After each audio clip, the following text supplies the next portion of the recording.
गलील की झील के किनारे सुबह का सुंदर समय था। सूरज धीरे धीरे उग रहा था, लेकिन तट पर एक आदमी थका हुआ निराश खड़ा था। पतरस, जो पूरी रात मछलियां पकड़ने की कोशिश कर चुका था, पर एक भी मछली नहीं मिली। उसके जाल खाली थे और उसके दिल में भी खालीपन था। पहला दृश्य, यीशु का पतरस की नाव में बैठना। उसी समय भीड़ यीशु को घेर लेती है। लोग उनकी शिक्षा सुनने आए थे। यीशु ने पतरस की खाली नाव को देखा और मुस्कुराए। उन्होंने कहा, शमून, क्या मैं तुम्हारी नाव में बैठकर लोगों को शिक्षा दे सकता हूँ? पतरस ने सिर हिलाया। थके हुए हाथों से उसने नाव को पानी में थोड़ा आगे कर दिया। यीशु ने बैठकर लोगों को स्वर्ग के राज्य का संदेश देना शुरू किया। पतरस किनारे पर नहीं गया। वह शांति से बैठकर यीशु की बातें सुनता रहा। उसे नहीं पता था यह क्षण उसकी पूरी जिंदगी बदल देने वाला है। दूसरा दृश्य, गहरे पानी में जाल डालो। भीड़ चली गई। यीशु ने पतरस की ओर देखा और कहा, अब गहरे पानी में चलो और अपने जाल डालो। पतरस ने थक कर कहा, हमने सारी रात मेहनत की है और कुछ नहीं मिला, लेकिन आपके कहने पर और वह नाव को झील के सबसे गहरे हिस्से में ले गए। उसने जाल फेंका। कुछ ही क्षणों में जाल बाहर से टूटने लगा। मछलियों के झुंड उस जाल में भर गए।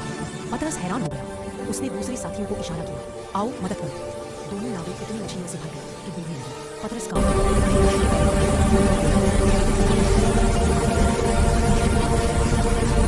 आज से तू मनुष्यों को पकड़ने वाला होगा। उस दिन पतरस ने सब कुछ छोड़ दिया, अपनी नाव, जाल, सफलता, असफलता और यीशु का अनुसरण किया। तीसरा दृश्य, पानी पर चलने की घटना। कुछ महीनों बाद शिष्य नाव में आगे चल रहे। तरंगे नाव को इधर उधर धक्का दे रहे थे। अचानक उन्होंने किसी को पानी पर चलते देखा। शिष्य डर गए, यह भूत है। यीशु ने कहा, हिम्मत रखो, यह मैं हूं। पतरस ने कहा, प्रभु, अगर आप हैं तो मुझे पानी पर चलने को करें। यीशु बोले, आ जा पतरस। पतरस नाव से बाहर निकला और कदम पानी पर रख दिए। वह पानी पर चल रहा था। एक पल के लिए उसकी नजरें, फिर अचानक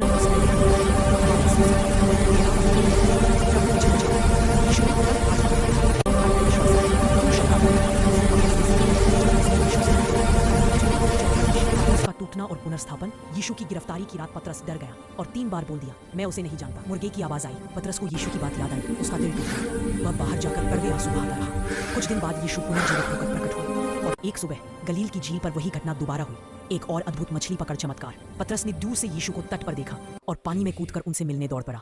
तब यीशु ने 3 बार पूछा, पतरस, क्या तू मुझसे प्रेम रखता है? हर बार पतरस ने कहा, हाँ प्रभु, आप जानते हैं कि मैं प्रेम रखता हूँ। यीशु बोले, मेरी भेड़ों की रखवाली कर।